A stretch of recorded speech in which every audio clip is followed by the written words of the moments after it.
Ladies and gentlemen, welcome to the Call of Duty Infinite Warfare eSports live stream. I'll be your host, Clint Maven Evans, joined by Jack Courage Dunlop. Now, hoping you can hear us now. We're back. Yes. Mr. X was so upset that he couldn't be part of this show. Rumor has it he broke into Infinity Ward, started unplugging things, but we're good to go now. We're going to have a lot of fun. Yes. Glad to have you here, buddy. I'm very excited to be here. Obviously, the first time we will see Infinite Warfare played on the competitive stage.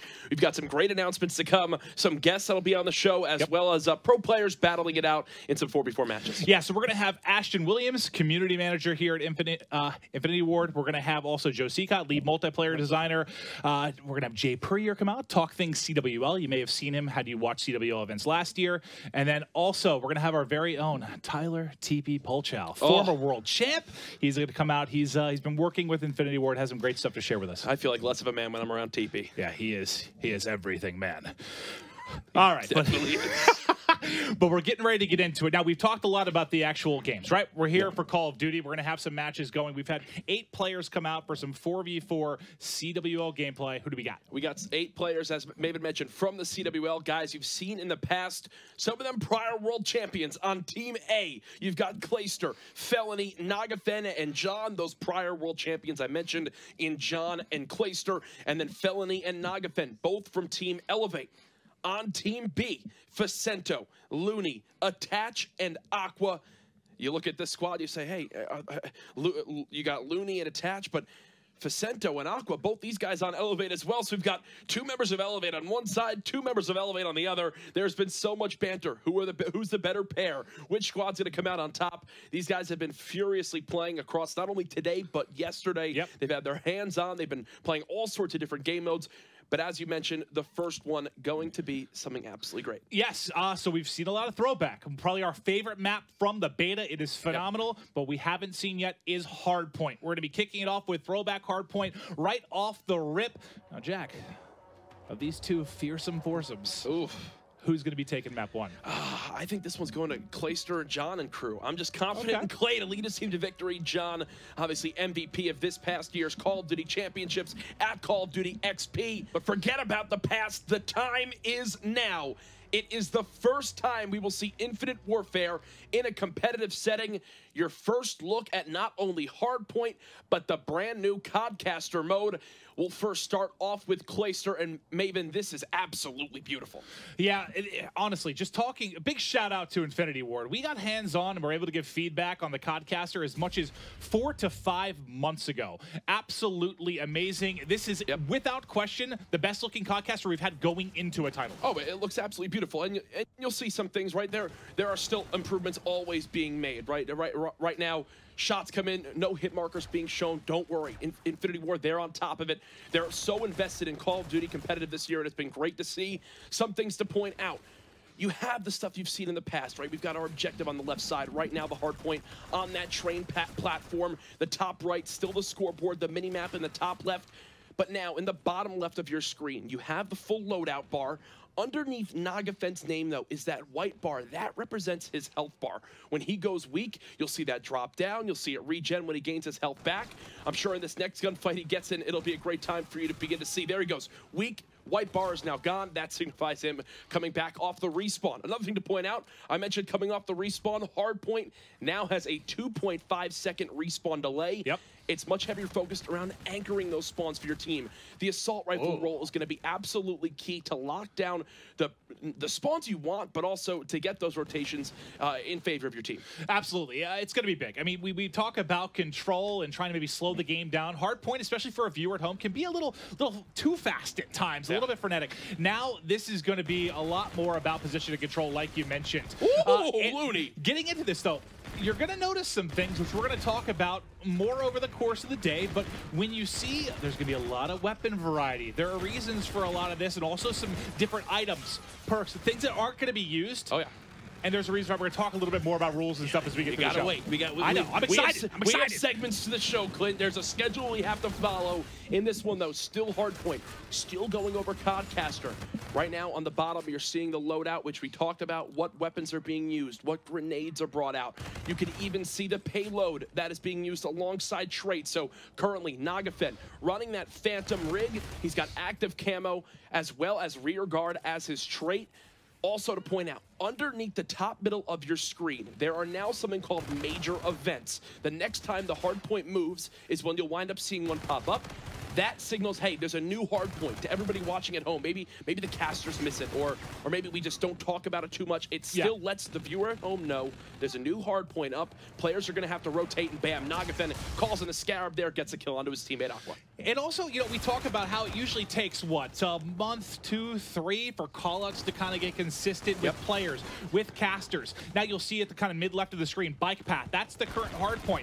Now a train platform, alleyway, you'll see right above that is Felony moves across the map. You know, by having this in the game from Infinity Ward, I think it's going to provide a lot more consistent information to be relayed. Oh, and absolutely. Right now, watch below the scoreboard on the top of the screen. The hardpoint's about to move. There it comes in. New hardpoint, the major alert to let players know there are also minor alerts, all sorts of things that we've been working with Infinity Ward on making sure in the game. Stuff that's important to a viewer that maybe we don't get to see when driving the CODCaster. Right here, something funny to point out. Felony and squad, they already have the rotations down for this throwback hardpoint map. The red team, they maneuvered here first. Unfortunately, though, they do go 3 down, and Vicento looks like he's gotten the flank on the hardpoint as the Saber team will go ahead and get control. You saw there kind of the difference that the 2.5-second respawn can make. Absolutely. After that break, they would have been getting hit almost immediately after that with instant respawn, but instead they kind of have a chance to get set up, get their corners, get position, and they hold. Well, why is that? Vicento flanks on in, he gets near the hardpoint, stops the spawns from coming in. They chain together 3 kills that forces everybody on the red team, Clayster squad, to spawn out. And now because of that, the blue team has gotten 40 straight seconds. They're right back in this game. And now look at your minimap again. The rotation's already coming into play. If you look at your scoreboard right now, though, the flashing circle next to Felony's name, the flashing circle next to Nagafen's name, means both players have their combat rig payloads ready to go. We'll see how they elect to use those as this game goes on. And one cool feature we haven't seen yet, I'm hoping we'll see it through the course of this game. You see, there it was. You see the X-ray there, how the player to the left started to blink, pulse. That is when they actually use either their payload. It's incredible. I think for the viewer to know what's being popped, what's going on in front. Well, now with the payloads being in game, obviously with specialists in the past, it was always a big thing right there. Boom. The player he's shooting at has a payload ready, and there you go. Vicento uses the rewind, gains back his ammo, and actually kills John after. Players have been mentioning, you know, rewind, because of how it refills your ammo, gains you back that health. It's so viable in these respawn game modes. The anchor with the AR gets challenged, maybe gets weak, 2 players coming at him, gets 1, rewinds back, gains back that health. So awesome to see the balancing with these different payloads, and just like that, Saber team now up 105 to 104 after the first full rotation here on Throwback. And this is what we were hoping for, right? We've seen these guys play a lot. We've had a lot of close hard points. You and I, you know, obviously we've been prepping for the show, but we've been watching a lot as well. What's been maybe the single greatest thing for you that stood out in this particular game mode for hardpoint in Infinite Warfare? I mean, right now it's much easier to follow for me, right? I'm watching this with the 2.5-second respawn delay. You're seeing teams set up much more for quality pushes instead of just throwing their head right at it. They've got to make sure they've got the numbers on their side. Right now, again, Clayster's team, they go 3 dead. Well, what are they going to do? They're going to wait for each other to come off spawn. They're going to push as a unit. Felony trying to make a hero play happen because he was in a little bit too deep, but now Aqua, he's got out the eraser. 2 already looking for more. The AR player of the Sabertooth team, he's got 5 seconds in the hard point, but he's leading the game in Slay. Unfortunately, the Eraser not going to be the best with the up close and personal. John, as he pushes, we'll see if the Wraith team can pull away, starting to push out to a bit of a lead here on board with Looney. You see on X-ray, he's got a couple in front, able to find 1. Second comes around the corner, not able to win that one as Nagafen will take off his head, but back and forth, the battle has been payload used, payload used, watch out. This one's coming in towards the hard point. Nagafen just backs on up, doesn't actually see the player. He'll go ahead, push on in. First engagement goes his way. Aqua there for the trade. Felony, though, had Nagafen's back, so trades coming in right away. And if you're wondering, why is it so hard for this red team to break in? It's because the blue squad has held down the spawns. That respawn delay has come in so key. Even right there, CODCaster pushes in. Because Aqua's all the way in the back, locking down that back park area for his team. It's an unrelenting pressure from the blue squad, and it's given them a close game yet again. And we've had, we mentioned TP, Revan, Merc, Muddog. These guys have been working kind of on a consultant basis, a lot with the Infinity Ward team on maybe where the hard point would make the most sense to set up the most dynamic rotations. And we've seen some tweaks and changes they've tried with the players just over the course of the past couple of days. It's been really, really awesome to watch it develop. It makes me really excited for 2017. Oh, it certainly does. Now, Vicento, he was just using the Volk assault rifle right there, one of the energy weapons. And what's been great is over the course of today and yesterday, that's been his go-to gun. He's been adapting with that weapon. I've been seeing a bunch of different players bring out, this is my favorite gun. This is the gun I think is best. So much weapon variety. Now the NV4, really the all-around kind of assault rifle weapon.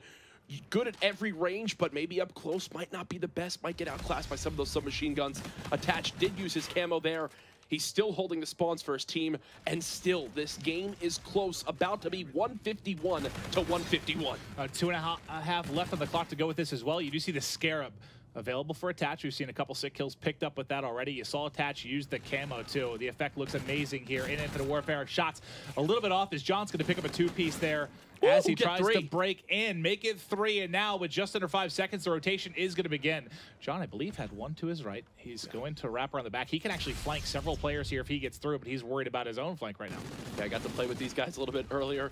Joking with John, I said, John, I'll be your J-Cap. He said, Jack, that wouldn't be hard to do because he doesn't bring too much to the team. It's now 162 to 162. Oh, I'm just J-Cap's watching. I love you. Yeah, I know. Now I'm going to get some ridiculous tweet. That's going to get so many favorites. Vicento, though, comes in with the Scarab, blows him on up. 3 dead. Pressure coming in from the blue team. Looks like there's an opportunity for a perfect break. If you look at your minimap, red spawning out near middle. There just isn't enough pressure in yet from blue, and it's because the chain of kills that come in from Felony and John. And you'll see Vicento kind of backing up, waiting for a little bit of help here. Has one in front. Back low, able to pick it up. Nice job by Nagafen with the grenades, too. 20 seconds remaining here. The rotation going to be coming in soon. This is going to be another game coming down to the wire. So far, looking very, very evenly matched here. Who do you think is going to take it down the stretch, Jack? Oh, gosh. One thing you got to watch out for is payloads that are available. 3 up right now. CODCaster, Fellow, as well as John, all have theirs ready to go, which can definitely swing this further in the red team's favor. They've earned themselves a 20-second lead, and actually, I mentioned Felony got that payload. He just used his. John just popped his as well, and both of them were for nothing. A great swing for Saber team right now, back within 10. Yeah, basically that entire advantage you spoke of got ripped away in seconds. But let's see. We're on with Aqua now, what he is able to do. He's got that K-bar. They've been talking a lot about how good the K-bar is. In all situations. Yeah, it really is kind of that all-purpose weapon. He's able to find one. You saw a second player next row pushing in. Not able to find that. Will get dropped ultimately by John when he pushes through. Looney trying to follow it up. We've got yet another lead change. Now Saber's back in control. Looney kind of watching the far right, rotating back as the call comes in from his teammate. We'll have 1 below. 2 in the back, not able to win that first gunfight, Jack. The blue squad outslaying by 20+ kills at the moment, which, for how many kills they have at an advantage, the game's still close. And a lot of it has become down to, those middle hard points where everyone's fighting back and forth. Yes, maybe the Saber team, the blue team gets more kills, but they haven't gotten the time to show for it. It's been kind of slaying around the objective. Meanwhile, CODCaster and squad, there's been a couple hills that they've gotten the rotation on early and held it for the majority of the time. After 2 full rotations, these squads are separated by just 2 seconds. Well, you got to think that 2.5-second respawn takes it away from being maybe as slay-heavy as a faster-paced hardpoint. Makes it more about control. And you're seeing that a little bit here as we get our first hardpoint in Infinite Warfare. Nice shots coming in from Clays. He gets an assist on 1, not able to find the second. That was Aqua actually breaking in. Aqua and crew trailing by a few points. Just under 2 minutes to go here on the play clock. And we've actually seen a couple of the hard points we've casted, or well, I should say watched actually, as we were the players getting ready. We've seen it go to time limit several times. Oh, it's because these teams are so evenly matched, which I was really happy about when these guys wound up picking their rosters. We'll take a look. Aqua now has that eraser. We saw it earlier in the game, the damage you could do with it. Now 42 and 33. When does he elect to use that weapon? With time ticking down in this game, it could be the difference maker when his team is fighting for these spawns. I mean, maybe even now it would be a good time to wind up using it.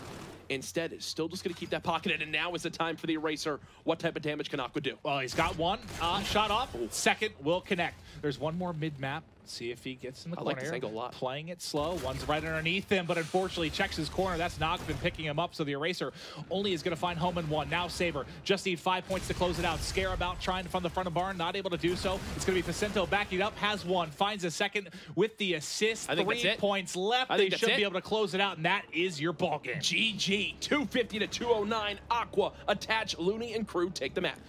We'll take a quick look at the scoreboard here. Aqua going plus 11.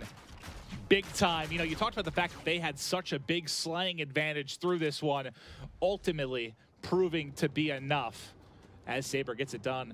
Attach, Aqua, Looney, you're seeing there in the winner's circle. Attach puts on a show, and they are able to take it. But now I've kicked Jack off the couch for now. We've got a bunch of guests that are going to be coming through here over the course of the show. I've got Joe Seacott, lead multiplayer designer, Ashton Williams, community manager. How you both doing? Great. I love seeing the pros play so much. It's awesome, right? Yeah, you know, I probably, you know, we've kind of talked about this, but I've been, I guess, in touch with devs more over the course of the past year than I have in the past. It's just funny hearing when they watch the pro players. They're like, how do they do this stuff? Like, it's insane. No one in the office is playing like this. It seems like a different game at times. But before we dive into the current game, I really want to just talk about the beta. So I want to kind of hear from you from a success standpoint. How was it? And also the overall purpose for you for a beta.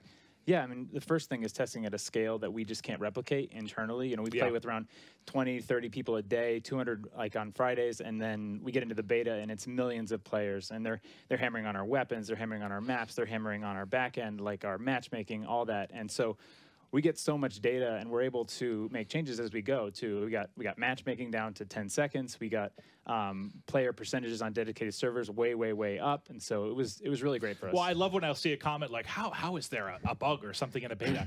Because it's impossible in these games to test every single scenario just in the office. But it was awesome. I mean, it was mostly flawless. Once I got into games, started rolling through it, it was so much fun. Jack and I went 28-0 on our first day. It's disgusting. Ashton, did you get to hop in and play it all? I did both weekends, multiple hours with everybody. So yeah, it was great. Oh, that was my whole first weekend. The girlfriend didn't get many texts or phone calls. Like, sorry, I'm diving in. But let's talk a little bit so it was split up into 2 weekends, right? Yeah. So I'm curious, obviously throughout the course of the game, when it comes out, there's tweaks constantly. You have so many patches, updates, title updates. But what were maybe a couple of the things that you looked at from the first weekend to the second weekend and tried to tweak a little bit? I mean, we looked at weapons a lot. We looked at balancing that. Snipers were a big thing with the community and the power band that they had. You don't say. No, just a tad, just a tad. But it was interesting, right? We have a really high caliber of players. Our really aggressive players came in early on the beta. Another thing we needed to do too is like let the game sit, let it play through as the beta went on, because as you got into the next weekend, as we opened up the floodgates and more players coming in, you know, things changed. And so the best thing the beta did for us is let us go into launch. Like, we have a lot of changes coming into launch that we're going to give information on. I am very, very excited. Now, let's talk a bit, maybe weapons. Throughout the course of the beta, did you see a certain play style or a certain weapon be used the most? I think in our beta maps, they were generally some of our smaller, like closer quarters maps. Sure. And so we saw SMGs kind of percolate to the top. But the great thing was we saw a lot of players using a variety of weapons, whether it be the Mauler LMG that I absolutely love, the K-Bar, the KBS, the Karma, all C consonant sounds. Like, it was really great to see players just gravitating in different directions, and that's what you want as a dev team. See, it was difficult for me. I don't know about you, Ashton, but I'm a rifle AR player. Yes. I am not good at fast pace because I'm old. My movement's horrendous. Just put me down with a long range of sight. With an AR, I'm good. But do you have a favorite weapon, something you really enjoyed using during the beta? I mean, I'm the bread and butter, so the NV4 is always what I rock. I did play with the Mauler, and once I got pretty good with it, I was destroying people. So I don't know. I used just about everything. Honestly, it felt like every gun had a great use with it. I want to dive into that a little bit more. Obviously, one of the harder things, I'm sure, when designing a first-person shooter comes into your overall weapon philosophy and how they will differ from each other, how they will all hold their own in certain situations. Can you talk to me a little bit about your overall philosophy when it comes to weapon tweaking? Yeah, I mean, weapons come from multiple directions. Part of it's look and feel and sound, and the other part's function. You want weapons to have their function. You want them to have their role in their area that they're really great at. Yeah. And so you have your different weapon classes, your SMGs, your pistols. You want your pistols to be really powerful up close because they're you're, oh shit, I wounded the guy, but I'm running out of ammo and I need to switch. But then within classes, you want that unique variety, and you want to figure out, like, is there ways to subdivide this class into different roles, or to make weapons that are just interesting? That's where things like the Type 2 come in, with the multifunction weapon that's akimbo/AR. That was fun. Yeah, it's a lot of fun. I had a blast with the Type 2. Now, we talked a little bit about weapons. I want to talk about maps a little bit now. Ashton, I'm curious, we heard kind of the philosophy behind weapon designing.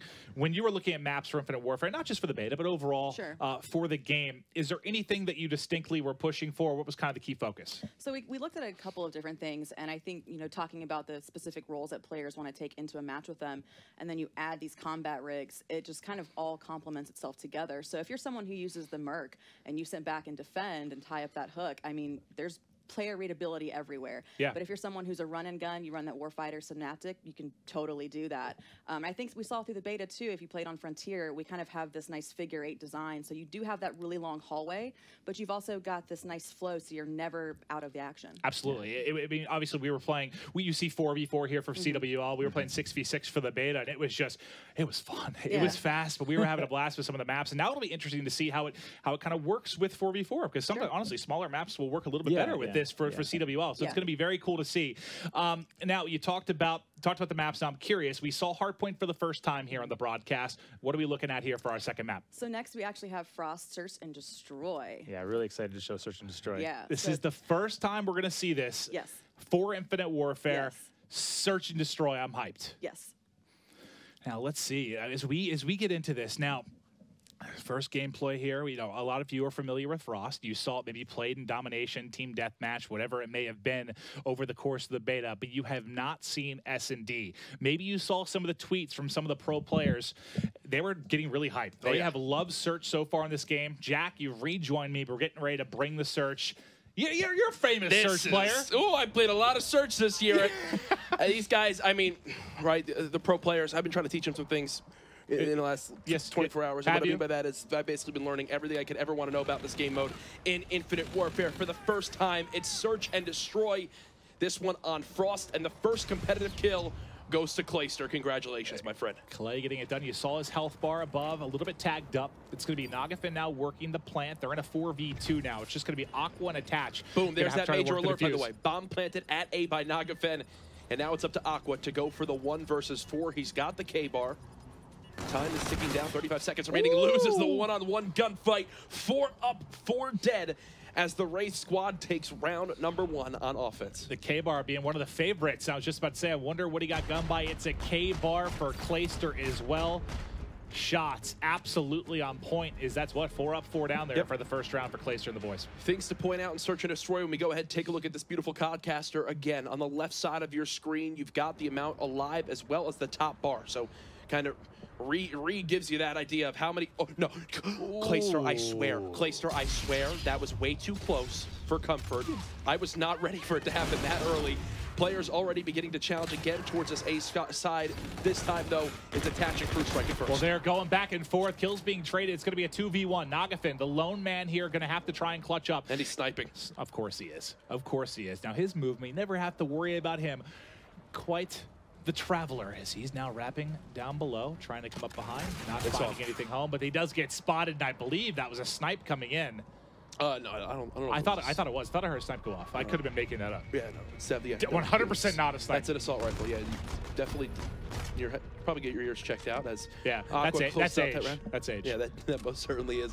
Aqua with the stack K-bar there, now 1-1. As we continue right on through with round 3 starting on up, we'll continue to follow the offensive team. John rocking that overdrive about a quarter of the way there. We'll play right towards middle map control yet again. All right, so we got to watch a good bit of SnD, right? Yesterday, the guys were playing. Has there been anything that stood out for you, maybe as a big difference between this and past titles, or just something new that you liked? Clayster's fell off the map. Well, it actually happened. I really didn't want it to happen because I wanted the meme to die with the changing of titles. But no, it's easy. Clayster is officially the first person to fall off the map in Call of Duty Infinite Warfare. Shocker. That's what more can we ask for, right? Yeah, he needs to use that rewind ability, man. It's going to be so useful. Cannot wait to bring that out. Aqua challenging right away with that K-bar yet again. Gets 4 quick shots down, as that'll put his squad up by 1 round. As let's keep kind of breaking down the map, right? And breaking down the game mode here in Infinite Warfare. The A-bomb site located outside. Players loving to attack that so far. We're seeing a good mix of tacticals as well as lethals in these games. There's your mini-map. Players splitting across the 3 lanes, showing that structure to the map that was just spoken about with Ashton and Joe. First blood this time over to Nagafed. And you can see how aggressive the defense is being. How much closer those bomb sites are to the defensive side, allowing them to get a little up close and personal. That's Nagafed opening things up, finding 2. Going for the ace. Aqua in a tough position here. Oh, he found the first 3. Yeah. 2-2. Game staying tied up. That's the second 1v4 we've seen Aqua have to try and make. And what was funny in the beginning of that round is you saw how these guys, since they've been playing as a team over the last 24 hours, they already have structured plays right there on defense. They sent 1 through middle lane to just play passively, 1 near that A site to play passively, and then they sent 2 through that indoor area by B. They flooded 1 running low as bait and someone hitting the higher wall run. Beautiful play. Nagafed read the play like a book from the offensive side. He'll get 3 that round. Aqua with the first payload available. Hasn't used it as of yet. Fella will have to back on down, still rocking that bolt. He gets tagged up, looking for kills, but John going to be getting the first blood here. Steers COD XP Victor. It's going to be 3v2 now for Saber. They've got the advantage. Nagafed, though, does have the bomb in hand. He's trying to wrap around the back. He can't find the kill to tie things up. It's now going to be John in a 1v3. There you go, John. There you go, buddy. You got it, my friend. All odds against him. Oh, he actually gets second. Aqua body's actually the third. John with the 1v3 clutch will put the Wraith squad back up in this game. They just fed him that one. He didn't even know he shot the second. I don't think he realized that he was even there. He gets the collateral, finds both. The third runs at him. You see now why Envious and John were the champs this year. That was sick. JCap taught him well. JCap taught him well with that. No, he did not. No, I think he did. John teaches JCap everything. Overdrive now available. He's got the Scarab too. As we'll continue right on through into round 6. The 1v3 clutch from John. The guy's triple positive in the first in the Search and Destroy map he's played in a competitive setting in Infinite Warfare. Still the map being spread, but much more of a heavy focus from placement towards this A-bomb site. And I think it's going to work out for him here as the Saber squad were not ready for all 4 players from the red team being there. John continuing to straight gun people, doing a great job, especially in the first blood department through this one. But now it's going to be on Attach and Looney. Yep. What can they do to try and tie this one up? Attach, known for his SnD gameplay, starting out 1-5. I know this is the first live Search gameplay. It shouldn't come behind 1. Second in front, shot shaky, but does find it. Attach, gets 2. What's John doing? John, put it on John. He's going to clutch again, baby. Let's see it. He has overdrive to work with. He has the Scarab. Just under 40 seconds on the clock. A lot of distance between them, but he's going to hit the wall run. They're not he ready for sees this. one from behind. No! So John goes from a 1v3 to falling off the map. And I love how it just paused on his body, just soaring down the wonderful mountains. As oh, God. See, that basically sums up how I kind of play. Yeah. Right? It's either clutch or make kick. it happen or just fall off the map. Oh, it's gotten me this far in life. That was brilliant. That was absolutely brilliant. But now it's going to be great on attack yet again. John, see if you can rebound from that. He is able to find 1 kill, 2v2 early on. You're going to have Felony and John going up against Attach and Vicento. We'll see if Felony has it in the clutch. Or, sorry, John has it in the clutch again, not able to do so. Nice job. He's getting put in a lot of clutch scenarios, though. Yeah, I mean, he's doing a great job baiting his teammates in some of these rounds. As Attach, we'll see from his perspective, the NB4, once again, that all-around assault rifle chunks him right down. 3 perks as well being used. Pretty well-rounded class for Attach, which is what I love to see. These guys, they've had all sorts of stuff on their weapons, on their perk systems. Look in the top right, though. Multiple payloads available for either team. Attach, the only one that doesn't have it for this blue squad. So they've already got a round lead. Now they've got the payload lead as well. Looney and crew hitting the A-bomb site yet again. They're getting forward.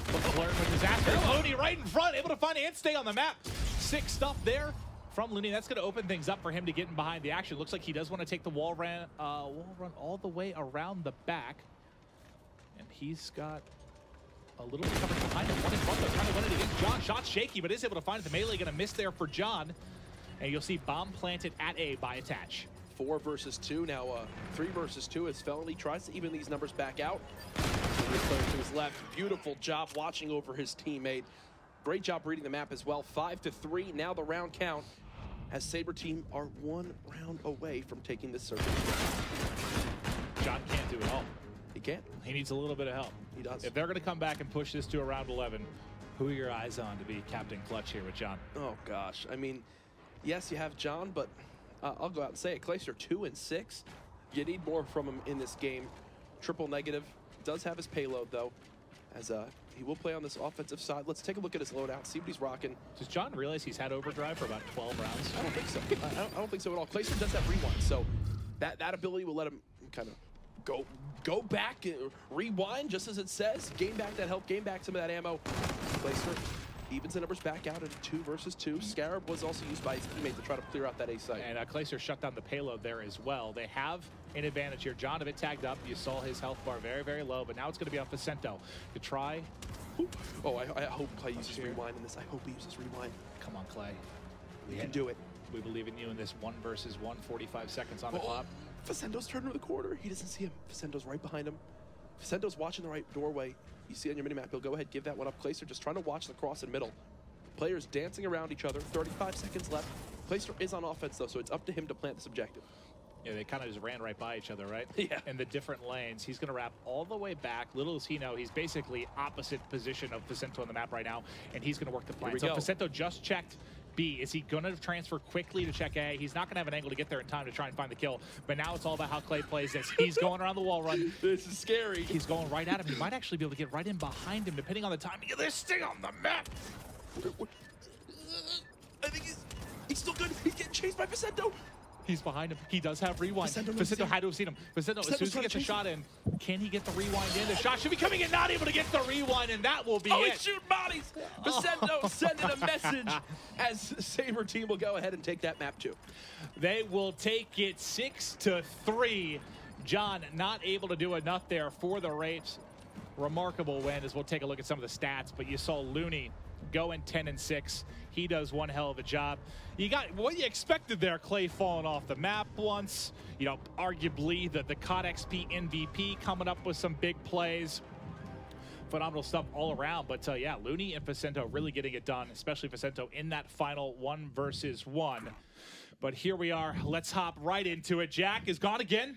We washed him away. He's gone. And now we still have the lovely Ashton, and we've got Jay Purrier. Jay, hey, buddy, how are you? You're incredible. I've missed you. I haven't seen you since what, CODXP? CODXP, COD Champs. We had one hell of a time, We didn't had a great time.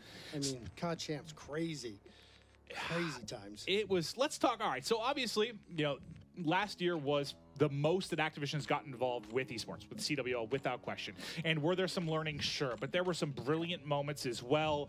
Let's talk about how amazing COD XP was. So what went right for you guys, and what do you love about it? You know, look, I think for us, just seeing, you know, from the beginning of what we talked about for year 1 for CWL, what are we going to do? How are we going to get the community involved? And to see how from all the 2 stages that we did, to see the finale at the forum, people going crazy, as as we talked about, you heard the chanting of USA, etc. And it was just one of those things where you're like, this is what we're doing it for.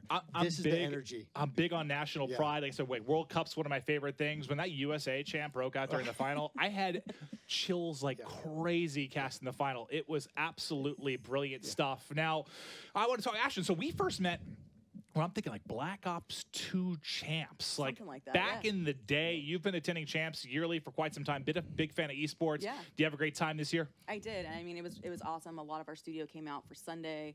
And seeing these guys play is just still astounding to this day as a studio. We're just kind of like, how do they do this? How do they do this? So it's really exciting, and we can't wait to see what the teams do this year. Well, let's talk this year. Let's push forward now to 2017 as we get ready for the CWL. Jay, talk to me. All right, so I'm here to confirm that we are back for 2017. I'm employed. You're employed. So we've got at least another 8 months before you have to worry about that. I'm always told by Activision I'm a 1-year problem, and I just keep sticking around. Yeah, I know. It's terrible. It's like gum on your shoe. You just can't quite get it off. You're like, where is Clinton around all the time? That is perfectly accurate. I know. Trust me. But no, this is exciting stuff. What else do we got coming here for next year? COD Champs as well, right? So we're going to do COD Champs again. It was such a great event last year. We're going to do it again. We're going to continue to do it. And COD Champs year over year keeps getting bigger and bigger, which is fantastic. Yeah.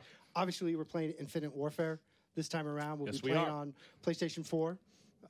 And you know, the other thing is we're going to expand some of the regions. Okay. So we definitely have North America and Europe, but we're also expanding Australia to include APAC. So we're going to pick in some Asian Awesome. areas as well. Hey, growth is good. That's going to be It's phenomenal. great. Now, It's really great. We've heard, you know, AMLG kind of tweeted out, started promoting Las Vegas, and you saw some stuff about it being a regional event. Talk to me a little bit about how events are going to work this year. So this year we're going to have both global and regional events in the different regions. And Las Vegas in December will be our first one for North America on December 16th. You're going to be my chaperone at that event. I have to be, because Yes. if not, I don't know what kind of trouble you're going to get in Vegas. It'd be less than 8 months for this job then. But it's fantastic. You know, players will be playing for up to $100,000, not, you know, in prize money. So it's a big event. It's right around the corner, and we're very, very excited about it. Yeah, it's going to be great. Now, so we know Las Vegas is coming kind of the final 2 weeks of December. Correct. But let's talk about, there's going to be a lot of other stuff going on, specifically with game battles. And that's going to be early December. Pro points are back. Talk to me a little bit about how that's going to be launching. Correct. So working with MLG, our partner with MLG, we're going to start in the first week of December. We'll actually have game battles. We'll be running CWL events that players can earn their CWL pro points. And again, it's all about this road to champs, right? So in Vegas will be the first opportunity for those players to earn land points for CWL pro points. But again, it's just, here we go, start of the season, new game. And we're starting out with great shape. So if you're taking notes, CWL season for 2017 in Infinite Warfare will be kicking off early December. Basically, right before Las Vegas is when stuff will start going. Now, Ashton, we've talked about some maps and philosophy. We've seen Hardpoint for the first time. Yep. We've seen Search and Destroy for the first time. What do you have for us for Game 3? I have a surprise because we have a brand new map today, never before seen, and we'll be playing Uplink. Ooh, today. What's the name of the map? What are we playing? Mayday. Ooh. Yes, and this is It's an awesome map because it takes place on a settlement defense friendship that's being crippled, so you see all kinds of chaos happening around the outside, and you'll want to keep an eye on the mess hall. It's going to be a lot of action. All right, well, we're getting ready to load in, and okay, so this is what's cool. So I've talked to Revan. Scratch Revan. Merc, TP, Mud Dog, all guys that have been working very closely with Infinity Ward on these maps, on the rule sets. They've all told me this is their favorite map, Jack. TP has spoken very highly of this map. From what I've seen on it, I've fallen in love as well. Mayday, look at your mini-map. It is perfectly symmetrical on both sides, a great sign of a competitive map as these teams will go ahead, play uplink, just like how you've always known. Carry the drone in, it's a 2-point dunk, a throw counts as one. Clayster, Felony, Nagafen, and John trying to get a win, at least in this series, as we're now in the third and final game. As Felony does get shot by Aqua in the back. 4.5 minutes left in this side one as action has begun to kick off. Uplink, yeah, it's become arguably my favorite mode for CWL. I absolutely love it. And yeah, the symmetry of this is going to be absolutely brilliant. Make sure you guys are watching closely here to get a feel for this map. You'll see Attach with the drone, trying to make plays around the outside. And you'll see kind of on the map, you have one side of the map that's basically the top side looking to make plays with the wall runs. Bottom. Oh, okay. Well, don't worry. That one was fine. Yeah, that was at least the melee came in, right? The bottom side going to be more your kind of indoor corridor. This is going to prove to be a thrilling map, I think, for a lot of game modes. Yeah, this is built for competitive, right? To its core. Yeah. It's awesome to see. We're now watching Felony gains back his health. Still challenging up top with that submachine gun. Currently in this game sitting at 1 and 2. So far scoreless as players have really just been kind of fighting over the drone. You saw there, Attach when he got the drone earlier. Grabbed it, went for that outer wall run, but basically had to just stall until his teammates came off spawn. Still a 5-second respawn delay, which is stopping these teams from really getting any pressure up on the map. Uplink's tough too. Like, okay, so if you come in, you're playing Search in this game for the first time, you can to some degree use similar strategies or do like a 4-hit play together. Hardpoint, you know, these guys have lived and breathed that mode for so long, but Uplink, until you learn some of the crazy throws or get an idea for what the best route is, there's a lot of learning here. Look at that, that is sick. Rewinds back. Fortunately, John still gets the better of him there, as Looney, the closest to finally getting a score in the first couple minutes of this game, throws it on through. The upload there for Looney, 1 point on the board for Attach and crew. 8 and 5 from Aqua, 5 and 3 from Attach, 7 and 5 from Pacento. A well-rounded effort here from the blue team. And now you'll see Drone going over to Felony. and the red squad. They're going to start to push forward here on the bottom side of the map. He has one in front. You saw the X-ray, not able to find the kill. It's Attach, gutting him with the Karma. Attach keeping things going. Looks like he ends up pulling out the Envy for as well there. CODCaster used his rewind for a second. Unfortunately, not able to save him. After all, 2.5 minutes in, still only 1 point scored for the blue side. Aqua trying to challenge with that AR. His teammate on the elevate there. Nagafen gets the better of him. As pressure is still coming towards middle map, but they've got to watch for these lower corridors. Yes, you might have one player in there, but one is not enough to hold that drone area. Right now, 3 dead. This is where Saber team can pick up the drone, begin the push towards the Wraith squad, and look to get more points on the board. And it's all, a big part of that will be Looney pushing out the front and then Aqua covering in the back, but he was looking for kills, has to grab the drone, one pushing from middle, not able to win it, shots just underneath, so 3 end up dropping now for our blue side. Any kind of push or chance for points there all but evaporates as we'll cycle through, back over to the red side. It's going to be CODCaster here, trying to find kills. Minute 45 left inside number 1, does find one in front. And if you missed us talking about this at the beginning, right? Stuff like, you know, hit markers, or maybe you can see at times it doesn't pop up at the +100 for a kill. Yeah. Infinity Ward well aware, come launch, any minor. Oh, lordy! CODCaster! I love rewind so much. That's all you're going to use when you stream. Everything I could have ever wanted anymore. CODCaster just dirties him right there, gains back the health, the ammo, and just shoots him right in the back. So fun to watch. And we really didn't see much too much in respawns this past year. While now Rewind, kind of a different version, updated, loving seeing the different kind of uses for these payloads. Now in respawns, very popular to use. These guys have absolutely loved it. And we're going to talk about it more at length with TP later on, but you'll see a lot of gun variety. You'll see there are certain payloads not being used. They are playing with some current bans that are already in right now for these guys. They've been working with Infinity Ward for months, working over the past couple of days with them here. So if you're seeing some things that you played with in the beta that aren't being used right now, that may very well be why. I was gonna let TP talk all about it. Now you're trying to steal his thunder. Oh no, TP and I are gonna have a long chat. Oh good. I'm sure the community's looking forward to that. That'll happen right after this game. For now, Aqua misses the throw completely, banks that one off the wall. Still a 1 point game. Facento now uses his rewind, but John with a beautiful slide does get that kill. Time ticking down inside number 1. Looks like Nagaven's gonna try to go for one last score. We'll see if he can get it done in the closing seconds. You see 2 players on X-Ray in front, make his 3. He should be cut down almost immediately, but he gets to the toss. Tries to give him the hands as well, but not able to do it with just under 4 seconds. That should be the end to our first half. It'll be a 2-1 advantage for Wraith. 19 kills, I think, the lead in this game from that Wraith squad. It will be CODCaster. Just behind him is Aqua, so both ARs succeeding so far on this map. Here's a look at your final kill cam. This one was from Clay with that K-bar. Nice team shot between him and Fellow to go ahead and cut down Looney. I'm not surprised to see that. It feels like, every single new Call of Duty game, AR players and ARs in general seem to be a little bit more powerful at first. Even the players were talking about this when we went out to dinner last night after a full day of playing. They were even saying how there's certain spots that obviously ARs can excel in, and at the start, submachine gun players don't know exactly the best way to get to that, to stop them in that position. Exactly. As the game goes on, submachine gun players begin to use different lanes of the map, find out what the best spots are to combat some of those AR power positions.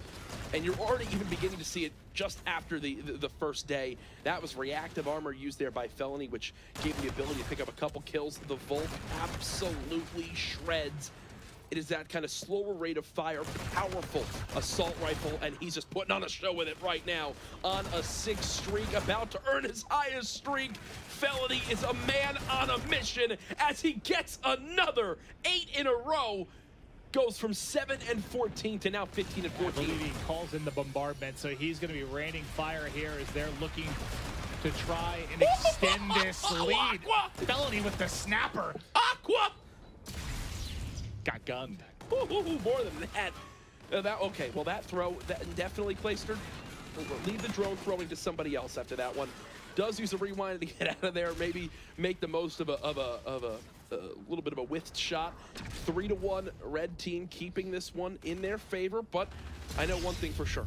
Attach and crew want to go for the full sweep right now. They've already won 2 maps. Nagafen just fell off 2, so everyone's getting involved and falling off the map in this game. As Attach still challenging middle with this Karma. Still trailing by 2, tries to reload. Unfortunate timing for him as he runs right into John. John actually finds 2 mid-map, and this is a chance here for Racing Crew to get forward. You also have the Eraser out. to try and counter this. Okay. Go! Well, okay. Oh my God. Who was it? Was it Clay? I don't think so. I don't think it was. No, Clay said rewind. Yeah, it wasn't Clay.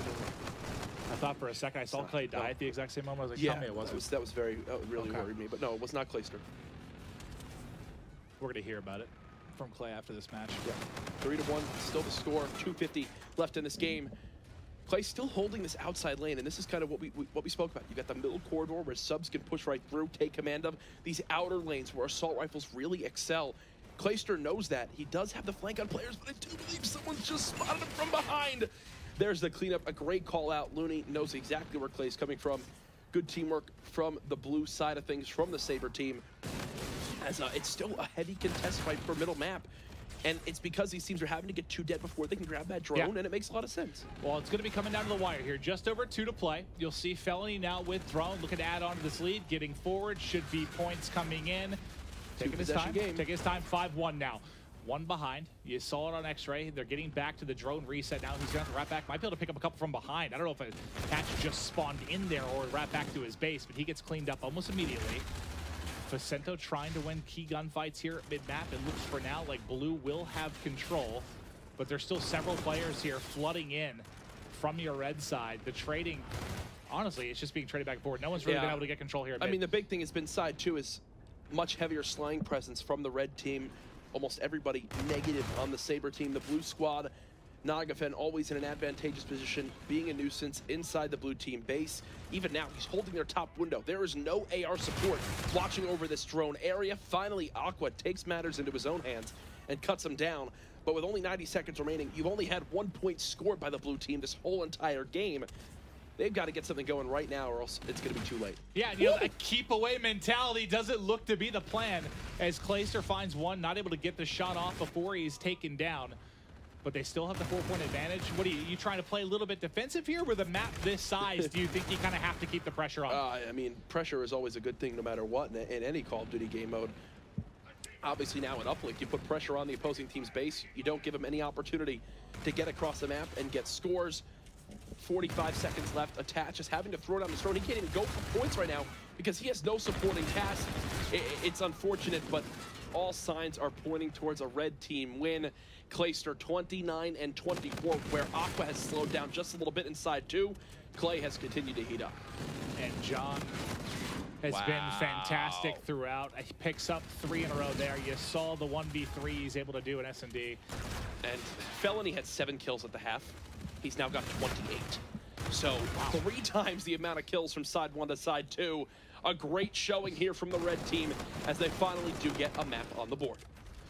They're able to do it. Time now ticking away. The final seconds will get it done. We'll watch Clayster here for the final moments. See if he can find anything else. But that's going to be a win for Wraithside, 6-1. Clayster 31 and 25. Everybody else right around even or positive. They're able to get a W in the books there. We'll take a look at the winner's circle before we bring on some new guests here. But you do see Felony, John, Clayster making it up. Now, all right, we've kicked Jack out yet again. And now joining me, TP, buddy, you're a world champ. You've been a commentator. You've now been doing some consulting here on the game. How you doing? How you feeling? Fantastic, man. Seeing the new map, Mayday, right there. Probably my favorite map in the game so far that I've seen. So really cool stuff. It really, really is. Now, okay, we're going to get into the nitty gritty. This is what I know a lot of you, the hardcore fans, have been watching the CWL eSports for quite some time. We're going to cover some of the topics you guys have been curious about. So first off, I kind of want to hear from both of your perspective on this, but we'll start with you, TP. What's it been like for you and the, 20 some odd players from around the globe that have been getting early access to the title? Tell me a little bit about what that's been like for you guys. How have you been able to help Infinity Ward over the development process? Infinity Ward, really great to work with them, and it's so beneficial to get our hands on to build a competitive rule set this early on, even before launch. It's something that we've kind of struggled with over the years. People are unsure what's going to be in that competitive rule set for the year. So to be able to get hands on as early as this spring to get this stuff underway, really cool. And what was it like for you guys to have all the pro players coming in, commentators, also coming in to work with CODCaster? Has it been beneficial for you guys? Or there some growing pains? How'd it work for you guys? I mean, it's been a breeze, to be honest with you. I mean, having everybody come in, give us feedback. I mean, take it back to the teams, and we sort it all out. And it's something we wanted to start early. You know, when I came in guns a-blazing of like, awesome, esports, let's do this. So it's really cool, and the whole team is behind the esports scene, so we're excited. That's what I've loved to see. As soon as, you know, CWL got involved, you started to see the developers and Activision get more and more behind it. When I start to talk to the devs and hear that they're watching the CWL weekly and how into it they are, they're starting to be fans of teams and players. It's very, very, very cool. Now, I'm going to make one thing clear here as we start to get into further conversations. There will be no ban protect this year. There's going to be some changes. Talk to me, T. So there are certain things from last year that we thought actually did well. So basically, fine-tuning what's going to be going on for this next game. Basically, we're developing a version 1 rule set before launch. Going to have some sort of base bans, that sort of thing going in, and also have a new feature to announce as well. Yeah, because we've talked about basically this year, instead of relying on kind of the ban protecting game, it's going to be more focused on base restrictions for the game. And when you take a look at stuff like, okay, great stuff like a phase shift, or maybe ping is a trait, doesn't really fit the mold of what has been done for Call of Duty esports in the past. And shout out to Infinity Ward, because they've been brilliant to work with when we're discussing things that'll make for the best competitive atmosphere for esports. It's been very easy. The conversations going back and forth. It's been a really cool dynamic. It's been great to start getting into things. But what's going to be new now? Rig draft, that would be kind of familiar to people that watched last year, but let's talk a little bit about the weapon draft. So the weapon draft is a cool new feature we're going to implement for CWL this year. Basically, what's going to happen in your 4v4 environment, each player going to be drafting 2 weapons for the entire series. So take your AR, your SMG, your sniper, whatever you want to do, sort of an in-depth strategy going into each series, developing a sort of strategic role within each team. And you've got to like this too, because think about it. I've been watching Call of Duty esports for a long time, and the last thing I want to see is the same weapon used by all 8 players. You design so many different weapons, so many great weapons. This is going back. I know, Teep, we probably, we watched Pro Mod back in the day, or you saw Mud Dog did the Pro Mod rule set kind of for the All-Star match last year with CWL. It's going to make more specific roles for players. And how does that kind of tie in for you guys to the rigs and the traits? Because you got to think there's definitely going to be some interconnecting with the traits if you want to be an SMG player, if you want to be an AR player. Yeah, I mean, absolutely. And that's something that we really focused on for esports. Was we know that these players are going to pick the best possible combat rig, the best possible guns to fit them. And I think putting this style of rule set in there is really going to make it not only impressive for the players, but for the viewers as well. So yeah, absolutely. So just to be clear for everyone at home, basically where we're standing right now, coming for launch in just a couple of weeks, you're going to have kind of a version 1 for competitive play that is going to be released, and that's going to be already including restrictions for various items. Now, there are some things, sort of back to Joe's point about a beta, how great a beta can be to have people play in masses. There are still maybe some items that are a little bit on the fence. Once everybody's playing, once we have a lot more competitive players, CWL players playing, there will be a version 2 that's going to be coming out early December with the launch of the CWL. So it's going to be great, man. I know this is something a lot of fans have been curious about. There are going to be base bans. We've all been working very closely with Infinity Ward. It's going to be awesome. TP, how pumped are you for next year? Super excited about it. There's no other way to put it. Realistically, I know there's a lot of players that are a bit antsy for the rules to come out, things like that. They're unsure is the biggest word I say. We have your back. Infinity Ward has been working with me, a dedicated team, and many other professional players to make sure we do things right for CWL this year. I'm fired up. Am I going to see you at CWL events? Are you going to be there? Every single one. Yes. We're going to have a blast. I cannot wait. But guys, it's been fun. I want to give a quick shout out. Thank yous to Infinity Ward in general for having us out here. Joe Seacott for coming on. Ashton, you as well. TP, we had Jay Purrier. And Jack, you're not getting a thank you. You're now my roommate, and I cannot stand you. But guys, it's been a heck of a lot of fun. There's going to be more news to come over the next month or so. We'll see you in early December as we kick off the CWL season. We'll see you for MLG Las Vegas. Stay tuned.